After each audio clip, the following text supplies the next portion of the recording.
David Price, today there are a lot of conversations about corruption in this House, in the European Parliament. People are very much concerned. So does the European Parliament and do the European institutions have sufficient legal frame to fight corruption in an efficient way? Well, one would think that it would be very necessary, and there was a document right at the beginning of the European Community System which would give powers to the general public and also officials about stopping corruption. I've written about Schuman, and Schuman was very much involved in fighting corruption in France and in Germany. He said if the bureaucracy got out of hand, it was the most dangerous thing that could be attack the whole community system. So one would expect that there'd be certain guarantees in the community system which would prevent corruption taking place. The question is, why is it not being active at the moment?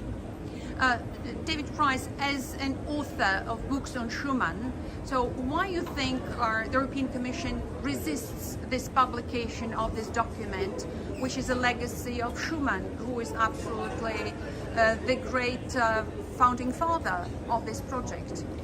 Well, this is actually still a big mystery which I'm looking into, and eventually I've been in communication with some of the archives around Europe.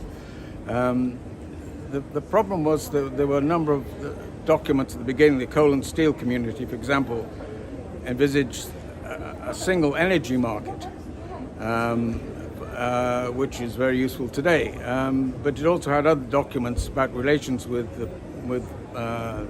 the Court of Justice of the Commission, and it had a relation with the Council of Europe, specifically with the Convention of Human Rights and Fundamental Freedoms. So this is one area which people haven't really looked into, and it was basically the whole history behind why the Convention of Human Rights and Fundamental Freedoms wasn't active inside the community system, because if it was, there'd be far less corruption going on.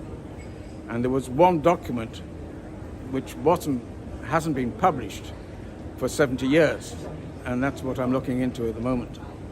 70 years hasn't been published, but have you got any explanations? What was the answer? Because it wasn't once that you addressed the European Commission. What is always the answer? Why they resist? It's still unclear. It's unclear to you, it's unclear to me, because I don't get a straight answer. And I've actually requested the document, which is in the archives of the French Foreign Ministry, and I have a copy. And now I have what's called a copy, an authenticated copy from the archivist.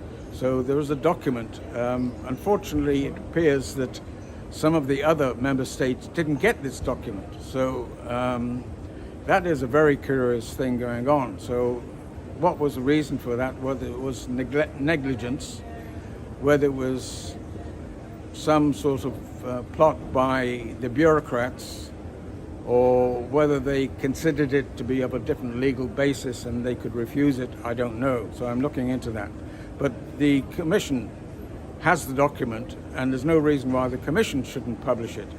The Commission has a duty legally to publish all the documents about the beginning of the European Community, specifically about how to stop corruption, which will be very useful for the public, but also has a duty of history that all the historical documents should be published. They not only refuse to publish this particular thing, which is a treaty, but also have refused to publish the Schuman Declaration in full. And that's even more curious, because that's just a speech.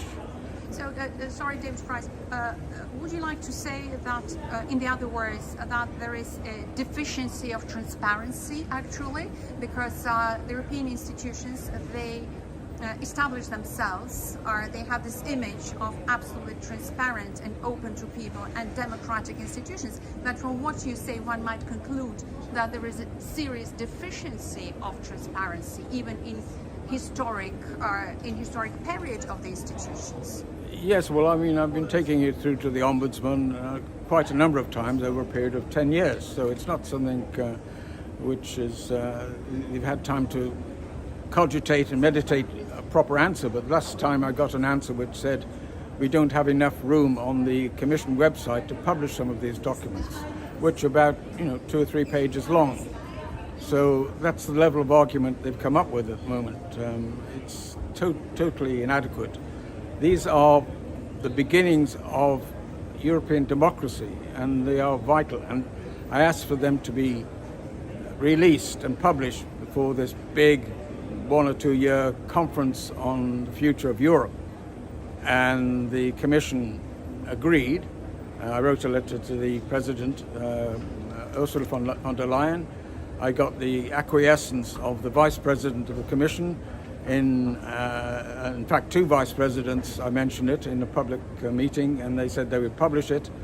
The Council also said they would publish it. So the Conference on the Future of Europe went by without these documents being published. I mean, that's a very curious operation. Why something couldn't be published and discussed in a conference on the future of Europe dealing with democracy. So is there a lack of legal instruments to impose this publication on the Commission?